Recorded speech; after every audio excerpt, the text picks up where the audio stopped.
will need to follow my voice as it leads you into a relaxed state of meditation.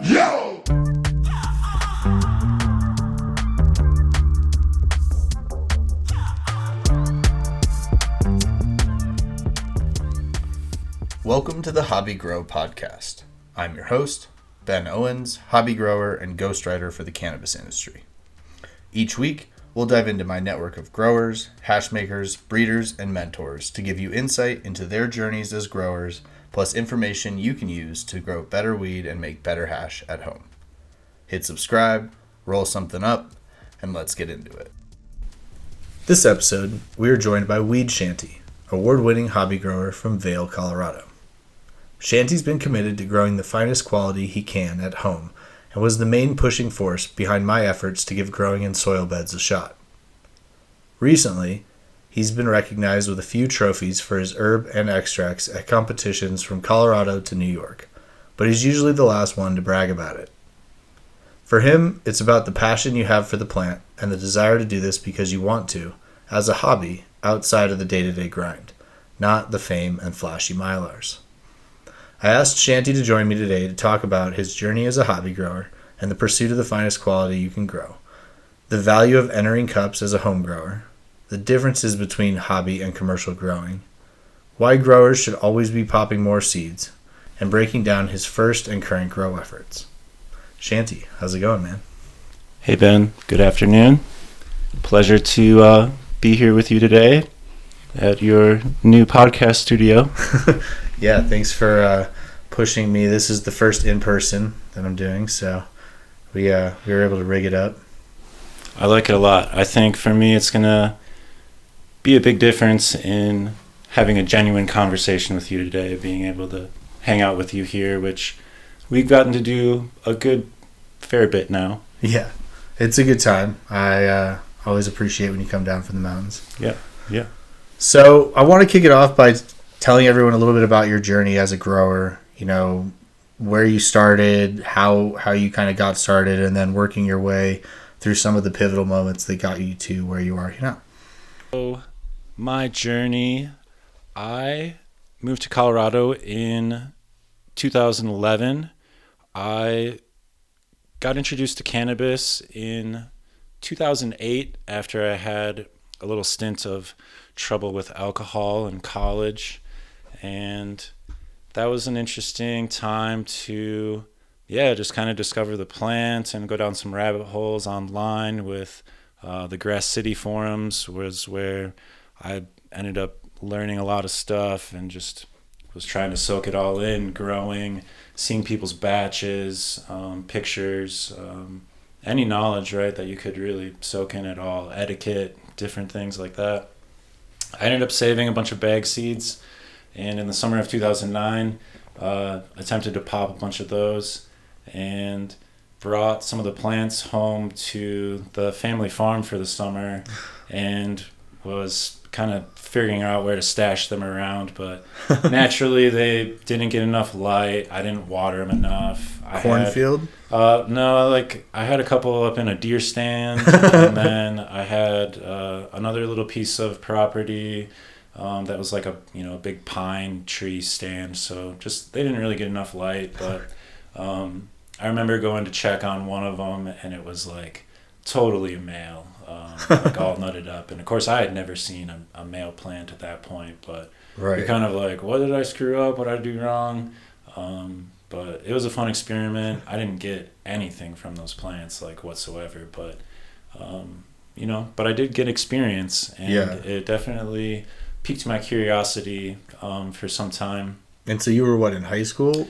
No, this was, I wasn't quite 21. I think this was like... Summer before kind of thing? Like the summer before I turned 21. Okay. Yeah.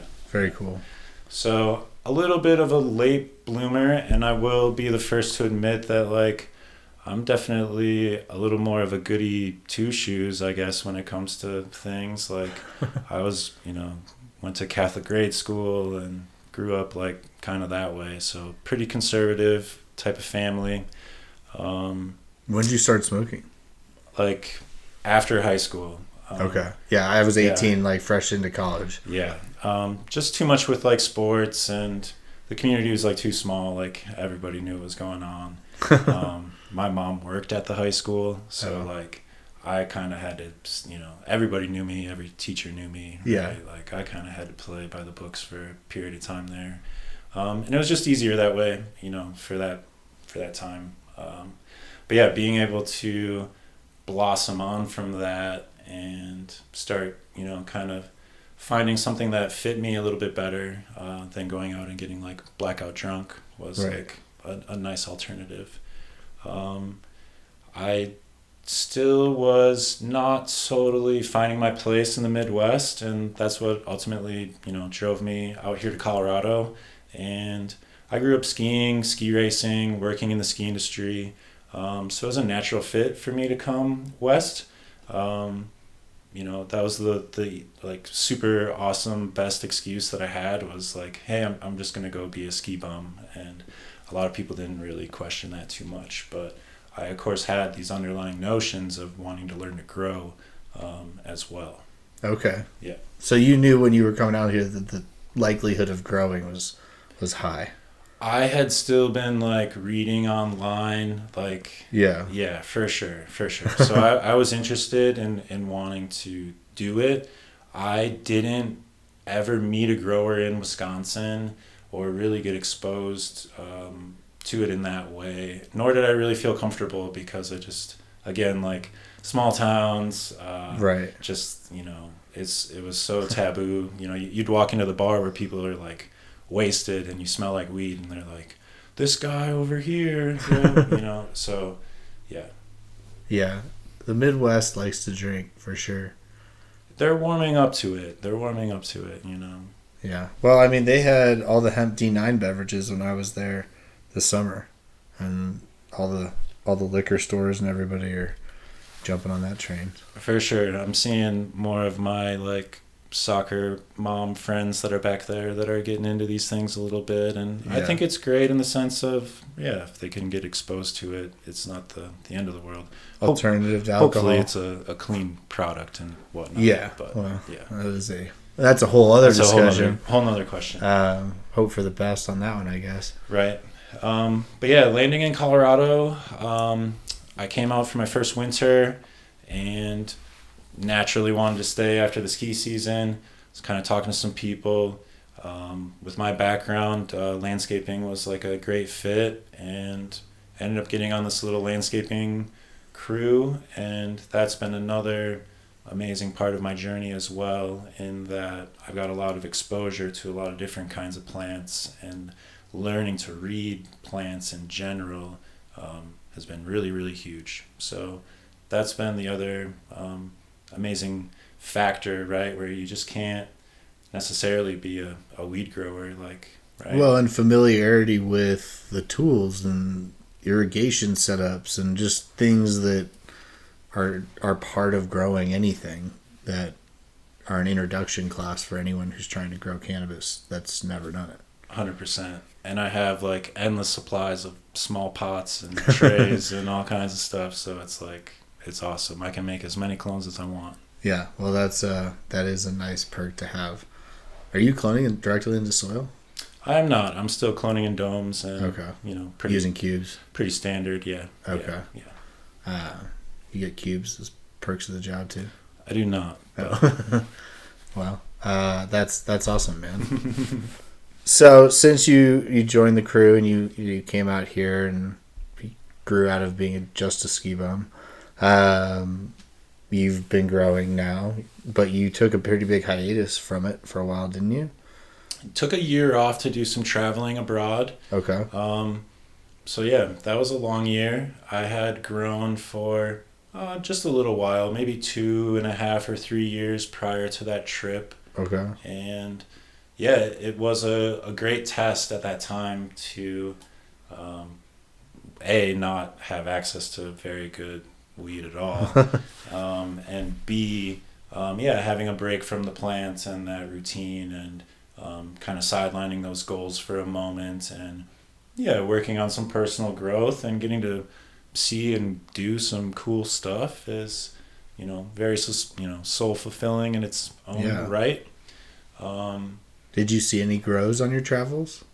So I was in New Zealand primarily, and yes, they were like doing, people would have their like little couple plants like off to the side, and Okay. they might have like a big vegetable hoop house going on, and then you'd see like this little plasticed in, almost like makeshift tent, or Okay. they'd have like a little something pitched off the side of the house, and yeah, they would try to keep it pretty low key, but it was for the most part pretty accepted. Yeah. Yeah, That's yeah. cool. So they were pretty chill about it.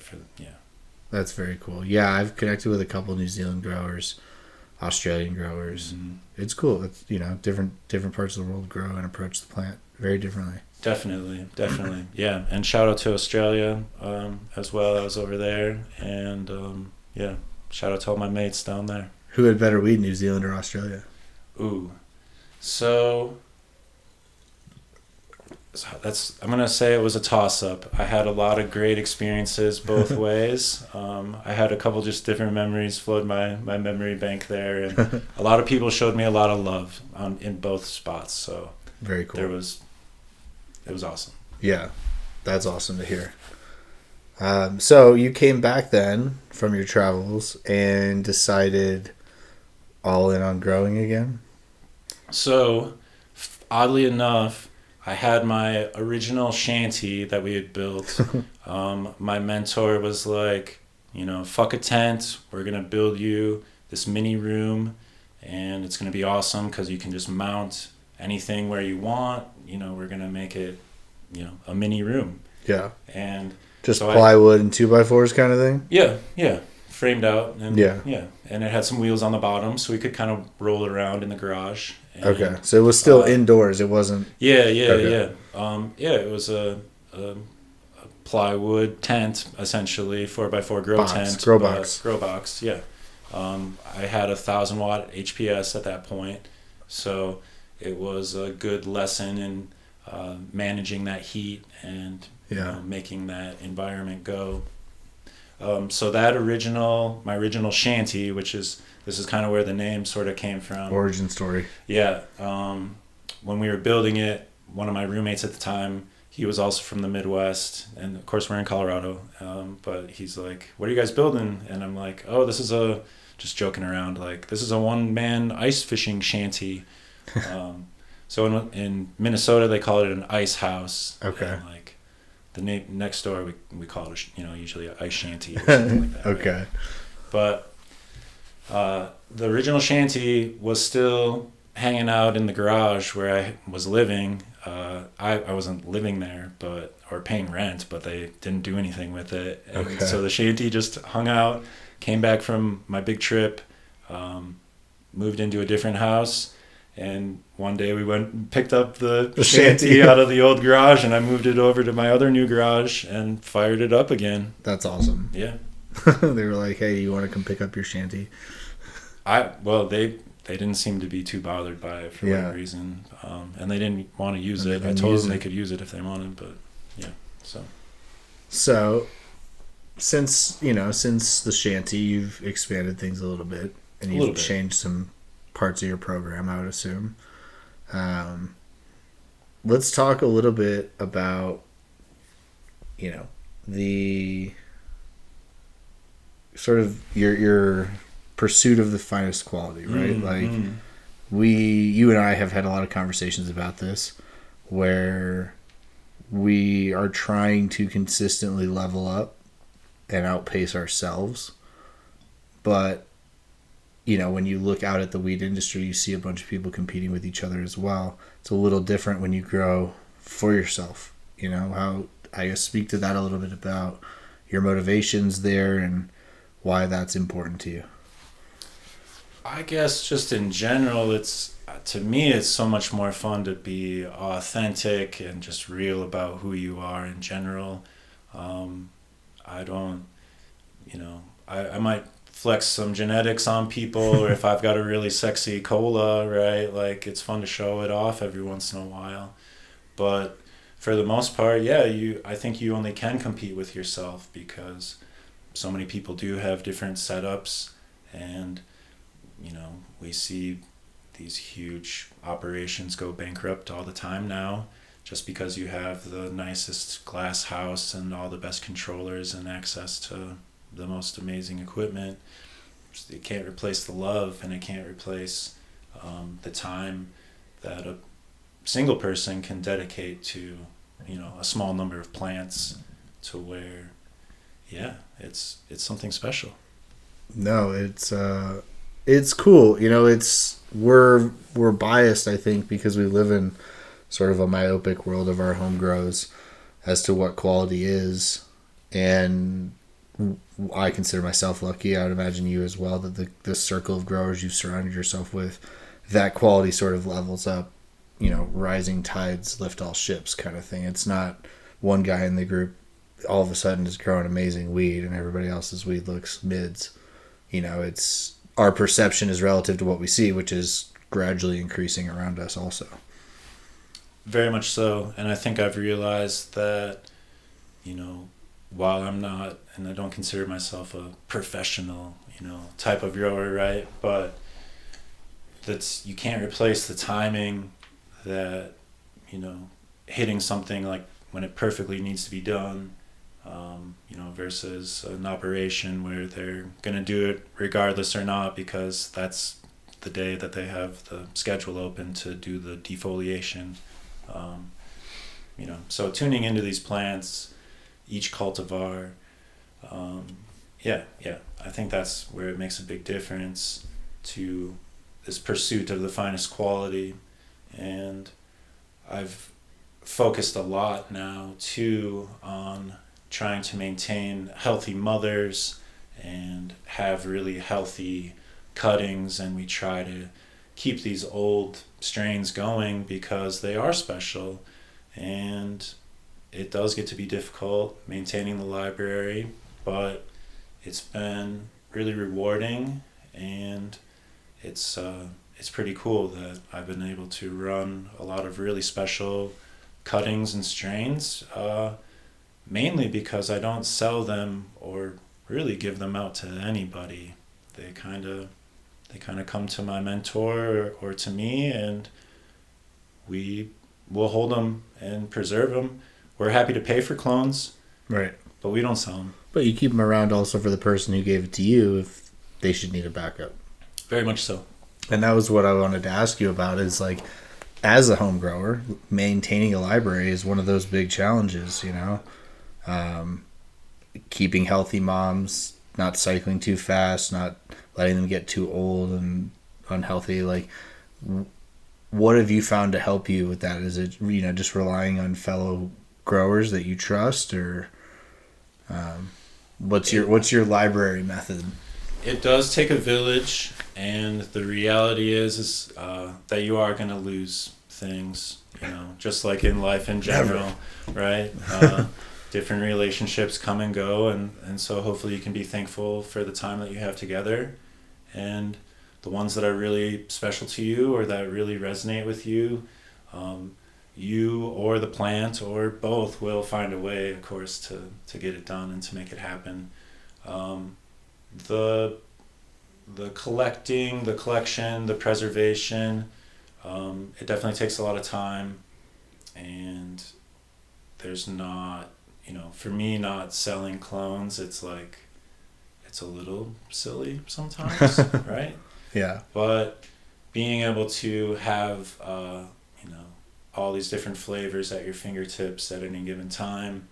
And yeah, we like to play around with mashing up different things together. So yeah, we're in this for the long haul. It's not about cranking stuff out, and right, you might have to run a strain twice before you even drop it or decide to keep it. So yeah, that's going to take closer to a better part of a year anyway. So it's fun to just look through this toolbox. Yeah. Well, and it's interesting. I didn't think of talking about this with you today, but we have talked about it before, which is the importance of the provenance of a genetic. You've always been someone to me who's had a high respect for that, either being trusted with genetics or just making sure they were sourced appropriately from as best as possible, from the source or people who've been trusted from the source. Is that something you feel home growers are attuned to, or is that, part of the old guard that maybe we've become a little bit more casual with? It's naturally become more casual with it because a lot more people have general access to a lot of the pillar type of strains where it used to not inherently be like that, or Because you couldn't get it. well, or even the people, if it was being say traded online amongst the forums, certain forum members might have easier access to things, than other people, or I like to say we'll trade elites for elites. Yeah. But everyone's definition of that is a little bit different. So it depends on what you're looking for or what you're looking to fill in your collection there. So Is there more value to you as someone who is bringing in a cut? Say if you have the same cut coming from two sources, but one has had less hands in the chain of custody, is that more valuable to you, or how does that present differently? I like that, and I was thinking that same string of words there, the chain of custody. And so I think as long as that's solid enough for you, I still play both sides of this coin to where, yes, it matters. I'm not going to sit here and say it doesn't matter, because it does matter who's been holding on to it, and more so in the respect of like, how have they been holding on to it? Have they been keeping it nice? Is it healthy? Right. Or do they have a bunch of problems going on? Or was it mislabeled? That happens to the best of us too. Yeah. So it does happen. So that's why I think, to sum that up, it does come back to, hey, you got to grow it out. And even if on paper you say love Chem D, which I know that you don't inherently love Chem D because you don't love GMO, but as long as you grow it out and that representation is, proper to you, then that's all that really matters, right? Right. Because we're growing our medicine for ourselves. Yeah. No, I mean, it's personal preference is that, and, growing for Jordan, for the wife. Totally. I have to. She likes GMO. She likes GMO. She's a GMO smoker. She'll get down. I have to make sure there's some raunchy stuff. I joke that the weed that I don't like, if the worse it smells to me, probably is going to be even better for her. So, but that's why we keep a balance of flower and hash and flavors. Talking a little bit about the freedom, you mentioned you have the opportunity to grow a lot of these legendary cuts or hard access cuts or, genetics that are sought after, but also the freedom to do certain things like run a 75 plus day haze, something that you probably wouldn't find on most markets if you just went in and were trying to buy that product as an eighth. What has been part of that journey? I've seen you as of late trending towards some of these longer flowering varieties. Like, what's been the motivation there? What are you looking for? What's exciting you? Totally. Yeah, I think it's fun to play in this sandbox with all these toys and these different colors, or I like to use the race car analogy quite a bit. So why not? Like, let's see how these different puppies run, and it's just fun. And I'm not the type of person to get really turned off by too much. I'll pretty much smoke anything, and no disrespect to anybody out there, but I don't know how you can be a connoisseur and say that I don't smoke haze because it makes me too paranoid, or I don't smoke this because it makes me non-functional. I don't know. It's like even everything. GMO. Like, smoke everything. I can appreciate a great GMO. Like, this is a perfect representation of what GMO should be.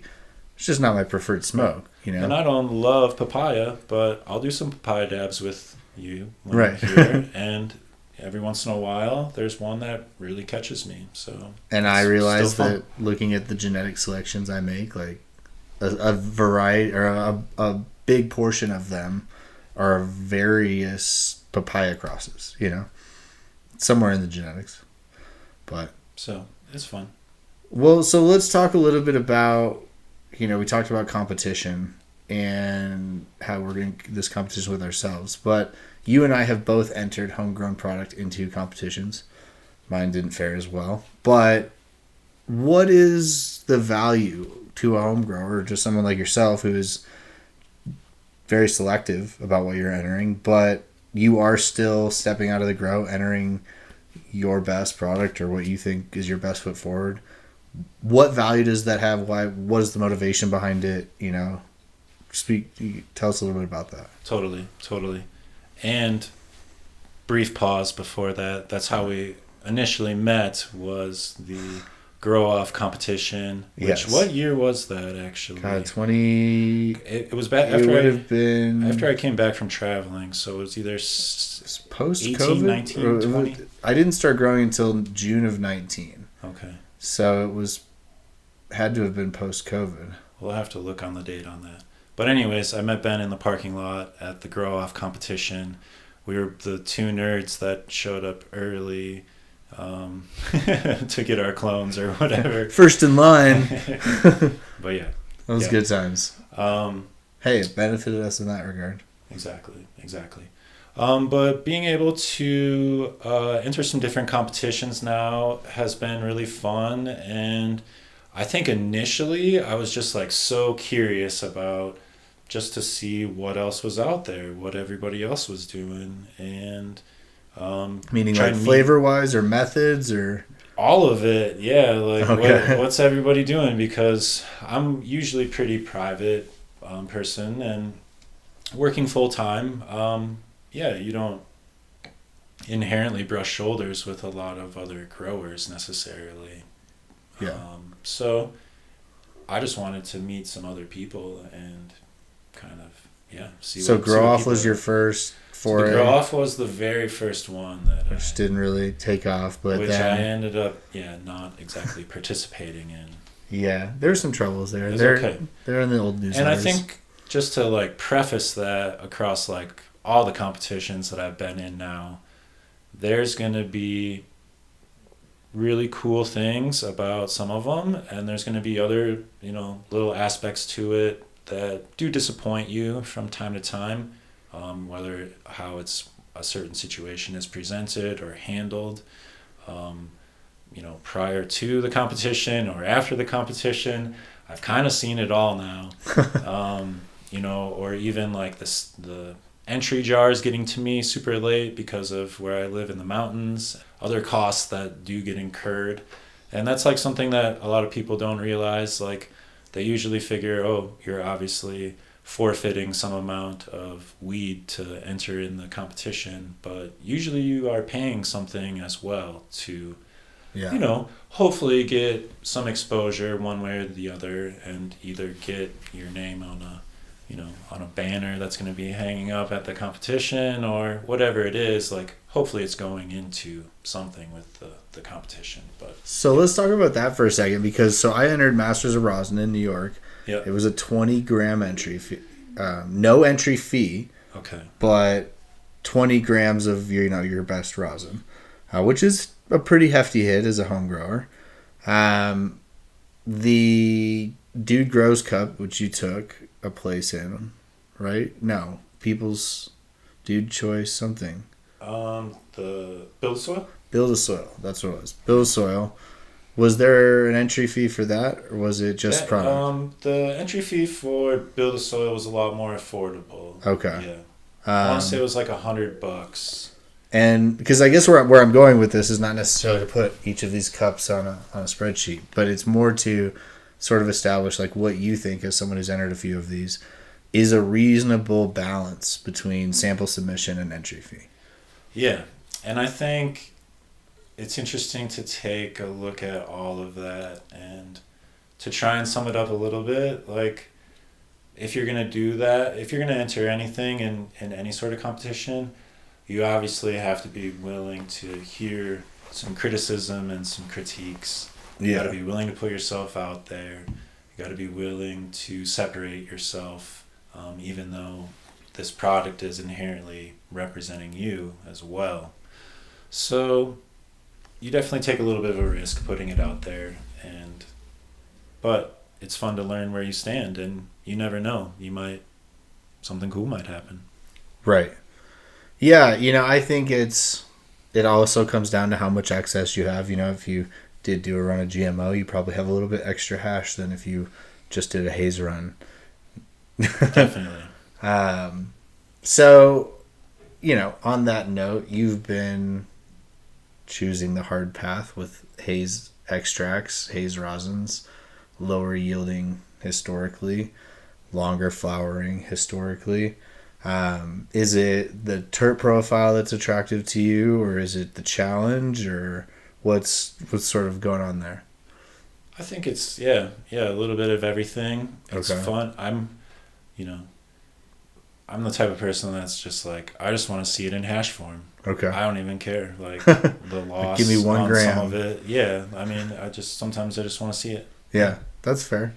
Yeah. Crazy as that sounds, but yeah, sometimes I just want to see it. Sometimes that's just it. So you're amending your soil, though. I mean, as someone who's tried to do this, when you are running something that flowers for, or maybe you expect this in advance, I don't know how unexpectedly it may be, but you have something that you're like, this is probably going to go 11, 12, 13 weeks maybe. Are you top dressing later on, or are you changing the way that you approach the whole run? To be honest, for the most part, not really. I kind of tee it up just the same as pretty much anything else. For the most part, I kind of plan on most things going 63 to 70. Okay. So that's kind of the target. But you just took a place in over 75. Mm-hmm. So how long did that go? So the Golden Haze that I entered this year in New York City, that I ran 90 or 92 days. Okay. Same soil blend, same everything. Just okay. Wow.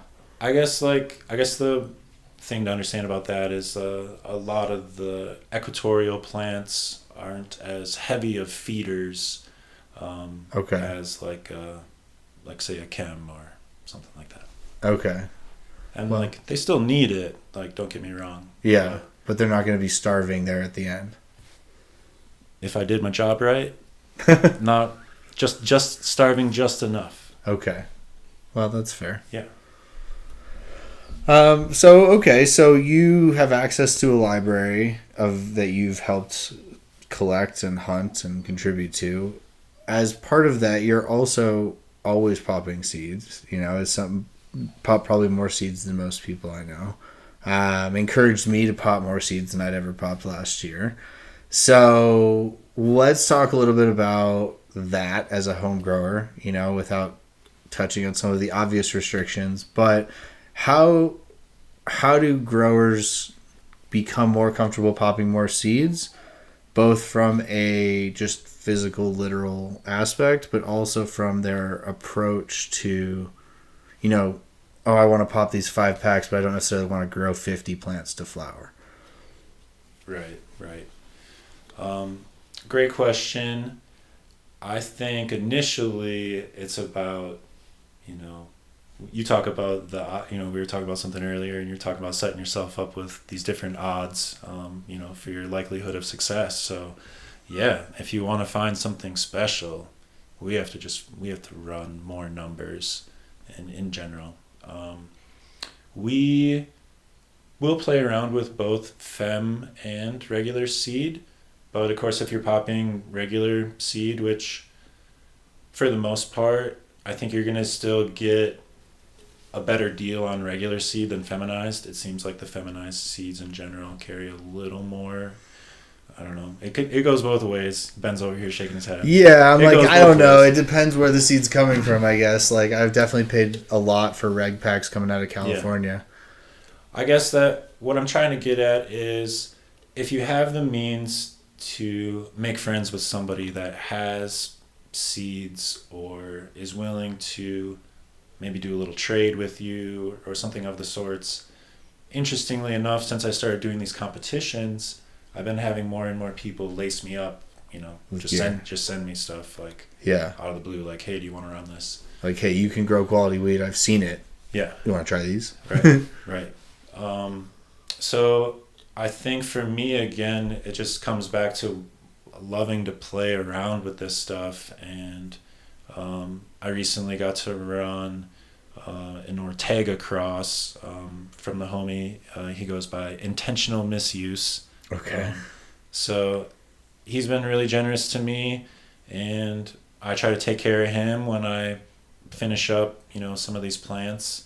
And again, it just comes full circle for me where it's just really fun. Like, Right. I love to grow these plants. Sometimes I like smoking some of them more than the other ones. More often than not, I really love giving the breeder like some samples back. Yeah. And I think that's like so fun.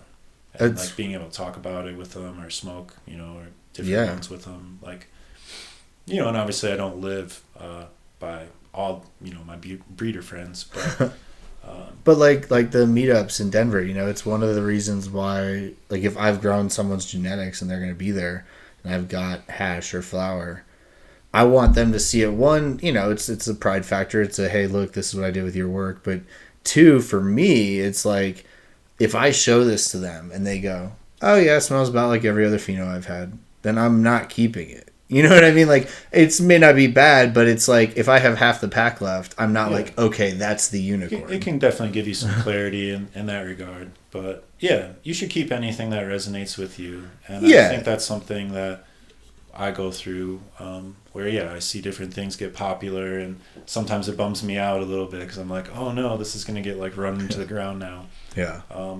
But to bring it back around, like, if you can meet some people to kind of hook you up with seeds to where you're not paying hundreds of dollars for a pack, to where you are feeling a little bit compromised, to where it's like, hey, this seed cost $15 or $20 or $25 each seed or whatever it is. Right. That can be a little intimidating. So, especially when you're culling aggressively, or you end up with 8 out of 10 dudes, or it happens, and that's the reality of it, right? And so I think that's why, in general, it's just important to try and give yourself a little bit of buffer there. Like buying different, scratch off tickets, $1 scratch off versus the $50 scratch off or the $100 scratch off. Right. Yeah. So to be honest, like, in an ideal scenario, if you had 10 roster spots in your tent, to me, you got to pop 20 seeds if you were going to run. Okay. Like, hopefully because... Fem or reg, or just in general? I guess that'd be more of like a reg. I didn't know if you were like, with fems, you're but culling. same sort of thing, because with the fems you get a lot of mutants, you get intersex traits, you get a lot of different things going on. So those are easy to cull too. I had my fair share of herms from regs as well, though. It happens. Yeah. The cake and the punch seems to bring some of that out. Well, so moving sort of onwards with our discussion here, I want to touch on this before we dive in some rapid fire, which is you've been moving into setting ups for home hash production. Yes, very exciting. Yeah, so tell me a little bit about that. You've been working with one of our mutual friends previously to make some hash, but now you're going to dip your toes in it. What's pushed you into that, and what are you working on? Well, and shout out to the homie. He doesn't necessarily want to be named, probably not, but he knows who he is, and he's helped me, do well at a couple different cups and whatnot.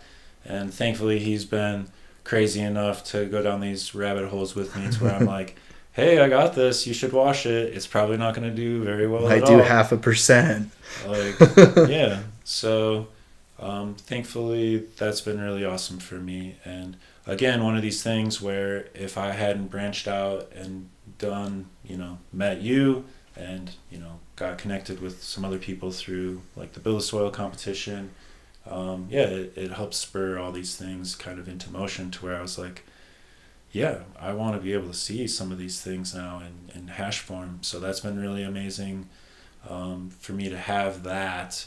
and now, yes, be inspired by both him and you and a few other awesome individuals to get that rolling. So I'm ready to do more crazy stuff.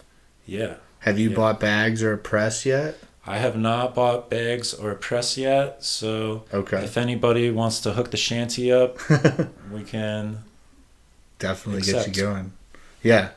It's crazy how, talking to Chase over at Hashi and my buddy Sonoma, who he'll be on the podcast here in a few episodes, about, how accessible harvest rights are. And freeze drying hash was a massive jump for me 5 years ago, but now shout out Costco. That I paid $1,000 for a 3-shelf home harvest right that was used by 2 hash makers before me, and I did that because I had customer support from somebody who'd made hash with the machine, and I'd heard all these horror stories about the machines failing and not running properly or whatever, and knew this machine worked for hash. But now for $300 more, you can just go buy a brand new one at Costco, and it's got all the bells and whistles. So that's fun. Getting stoked for sure. Yeah. Have you unboxed it and set up, and are you building like a little lab area? Not quite yet. Not yet. I've been harvesting and trying to get it reset and do all the things, and I'm still... Is this harvest, you're going to watch this harvest? I don't think so. I talked to the homie. I think he's going to still help me out and do one more for me at least. And then I'll have a little transition here between the summer job and the winter job. So I'm going to work on getting it a little more set up in that period of time. Okay. And of course, it'll cool off. Natural cold room. By then. And that'll be the nice benefit of being up in the mountains is I definitely should be able to make hash like pretty easily, like 8 or 9 months out of the year. The middle of the summer will have to take off, but hey, it's better than even down here. Yeah. Well, let's wrap this up a little bit with some rapid fires here. So I want to go through your first grow setup, just the stack. You're in the shanty with a 1,000-watt HPS. Yep. You were running soil. Was running the 3x3 raised bed. Okay. Yep. 3x3 raised bed. You had. From the jump, you started in it. So I was super lucky with my mentor that I literally started growing like raised bed, amended, organics, 2013, like before any of this was fashionable. Yeah. That's awesome. Ahead of the curve. All right. So, and then from there, you've upgraded a little bit. How much you share what you want, but what is your kind of current routine looking like? Yeah, so I've got a 4-light flower space. Okay. Now, so that's what I've worked into. Still growing in beds. Still growing in beds. Basically the same. Basically the same thing. Methods, yeah. That's much. Cool. Pretty much. And then LED now, obviously, but yeah. Okay, and then are you hunting in beds? Or shared kind of pots, or how are you? Yeah, kind of. It's kind of like a mini. To be honest, it's a gutter. We call it the gutter, right? So yeah. Like sometimes I give you some gutter weed, even though and that's kind of the other funny thing now about the shanty is that, even though it sounds like it's supposed to be shitty, like it's not. It's the irony. Yeah. With the shanty weed, okay. Are there any specific genetics you're running right now that you're particularly excited about or new in the stable? I did just finish up a run of the sour dub, which we didn't smoke when I got here, but we'll smoke one after we get done. And who is that by? So the sour dub was originally by Bog, the bushy old grower, which he was a legend in the online community as well. Yeah, shout out Bog. That's awesome. So you're growing the sour dub. Anything else? What else has come in recently? Anything you've popped recently? That's it. But been exciting or no? So I guess the newest seed hunt, yeah, I can talk a little bit about. I have a good portion of a cross that my mentor and I made back in the day. Okay. And it has the strawberry banana 14er cut in it. Nice. Yeah. It's a great cut. So, gonna look through some of those, and I forget what else I have going on in there. I've got the Jumpman from Exotic Mike. Nice. That one should be fun. Very cool. So what about breeders? You've popped a fair amount of seeds. Had various germ success, herm success, all the things success. Mm. For newer growers or growers that may not have the network to pop a lot of seeds or the budget to buy a bunch of seeds, are there any couple, 2, 3 breeders that come to mind as like a pretty solid bet that if you were going to grow from seed, you could probably figure it out without some advanced babying of the plant? Yeah, or where they should start. For sure. You know, and everybody has their opinions on these things, right? And everybody has varied success. Like, some people find really amazing things, and there's been some people that I haven't found very amazing, things from too. So I think first and foremost, kind of like we've talked about, it is a challenge to put stuff out there. And so, respect and kudos to anybody that wants to put their stuff out there, because a commercial space, it's difficult. It's difficult to run any business. I grew up being around small businesses, and you sacrifice so much of your life to keep this thing going. So shout out to anybody that's willing to take the risk of doing any, aspect of it. That being said, I do have an affinity for Exotic Mike as far as like, I don't always feel the need to get a lot of hype clones in right away, but I like when he has some of his mashups to some of them. So I have like a Gary Payton cross, that's the laser fuel. There's like a RS11 cross. It's just, again, it's fun to run these things and see what they're about. Sometimes I don't feel the need to necessarily get the cut, but it's fun to grow a hybrid of it. I think you should grow anything that resonates with you, or if people, if you like diesel, grow diesel. If you like chem, grow chem. If you like Kush, good luck. It's hard to grow, but but on that note, without going too far off track, how does one differentiate between diesels? Like, if you were to go hit the internet right now and be like, I want to go buy some diesel seeds, you're going to get hit with quite a bit that's probably not what you're looking for. Definitely. And again, right, these like little catchphrase and catch terms. Especially marketing people love to pick up on anything they can. And there's these famous strain names that they know have search volume, and so they're targeting, Yeah. It's a tough world out there for the unsavvy seed buyer. Well, and even so, more so than ever, when I used to go onto the seed bank websites, there'd be 25 to 40 maybe, different vendors on there now. And now it's, under each letter of the alphabet, there's, 30 to 40 different breeders. So I think you have to do some vetting process, and you got to talk to people like us that, hey, I've had good success with this. If a breeder can't show you pictures of plants that they've grown, then maybe you should be a little sus. Yeah, that's fair. And like, they might not have them available readily on a third-party seed bank website, but if you should be able to go find pictures of the plants. And if you can't find pictures of the plants, find somebody that does. Right, that's grown them. Yeah. Yeah. Grow your own gear. Kind of goes back to going and do your own due diligence. Yeah. Yeah. Especially with the way naming is these days. On that note, what would be an epic cross that you would make? Sourcing from any cuts you've either had access to, or just that you've idolized or sought after? Oof, that's a great question that I hadn't thought about prior to being in here. Man,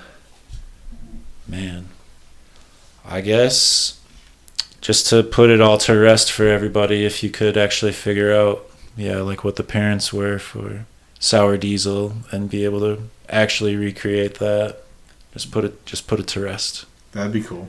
Yeah, to get the behind the scenes.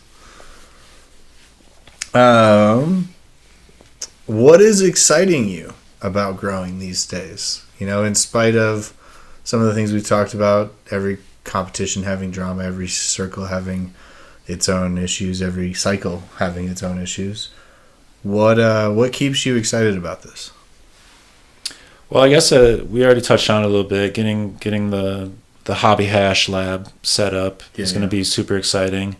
And I was thinking about that prior to getting here today a little bit, where I maybe even last night, because I'm burping my drying tent right now.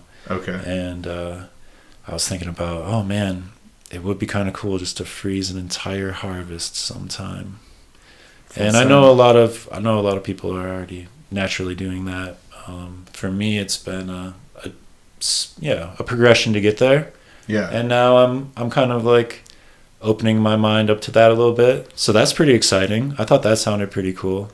I never thought that I would be somebody that would smoke hash like all the time, primary method of consumption, and I'm not. I'm still very much balanced, and you are too. And I think that we like that about each other. We can smoke a joint and do a dab. Absolutely. It's like a beer and a shot, but yes. Yeah. Sidecar. Different. So that's exciting, and I think, honestly, dude, it's boring, but being consistent and being able to put out not a competition level quality batch every time, because that's not the goal, but being able to put out something that gets you excited every time, that medicine, every time you open the jar, keeps you excited, that you're well medicated and well stocked between harvests. And just being consistent, paying your bills, eventually finding a hash dumper or two. That'd be cool. Yeah. Well, if we could leave the hobby growers that are still listening with a piece of advice, either about growing or about the space as a whole for growers, or those considering doing more with their hobby, what would that piece of advice you'd have for them be? For sure. This one I actually have thought about a little bit, because I figured there might be a certain point for this. For me, I think what I came up with was that there's a wider spectrum of forgiveness with all this than a lot of people want to lead to believe, because some people will tell you need to have, your tent set to 82 in early flower and to 800 ppfd, and all these different parameters and whatnot. Bro, I don't have a pH meter. I don't have a light meter. I don't check any runoff. I wouldn't say that I'm lazy. Sometimes I am. But, there's a lot more spectrum of forgiveness with all this. And I think that's what excited me to even get into the hash making too, is I sort of had that realization to where I'm like, I don't need a cold room. You don't. You don't. It helps. It'd be cool for the consistency in, right, what level of product that you want to put out. But yeah, just with all of it, I think, again, the better that you can get these things dialed in, the better that you can have your, environment dialed in on whatever room you're flowering in. Yeah, you're going to put out consistent product, more often than not. 8 or 9s out of 10. Producing 10 out of 10, maybe not really possible. But when you hit a 9, that's really awesome. And when you do this for a long enough time, hitting that 8, hitting that 9, it's fun. It doesn't get much better than that sometimes. But at the same time, knowing that you have some leeway on some things, you're not going to have the perfect drying room as a hobby grower necessarily, but you have time every day to burp your drying tent and exchange that air and do the best that you can still crank out fire. Yeah. No, I think that's an important piece of advice. It's an important lesson. Coming from being a consumer, when I started growing, I had these, well, it has to be living soil, and it has to be organic, and it has to be grown this way, and the hash has to be 90 to 120 first wash, first press, and all these beliefs that aren't necessarily wrong, but to your point, as a home grower, you have the freedom, you have the flexibility, the forgiveness to, your plants are hungry. Give them a little bit of salt nutrients, or whatever that might be. And giving yourself that leeway. So before we go, I'll give you a chance to plug yourself. Where can people find you? What have you got coming up? Any events you're going to, cups you're going to, places they might spot the shanty in real life?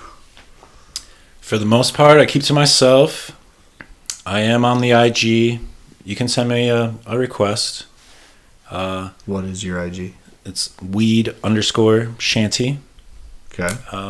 As long as we have like a mutual friend in common, I usually let people in, I guess. So as long as like you follow Ben already, like that tells me that you're a real person or something. Okay. Yeah. For the most part, just getting ready for ski season, bro. Hell yeah. Yeah. So people might find you on the slopes. Yeah. Let's go shred. You got an epic pass? Let's get epic, Yeah. Well, if you smell some good haze burning down the slope, pull over to the side, you might find a weed shanty. We're out there. Awesome. Well, that's it for now. New episodes drop weekly to help you grow better weed and make better hash. Hit subscribe, leave a review, and share with a friend. As always, I'm your host, Ben Owens, and we'll see you next time.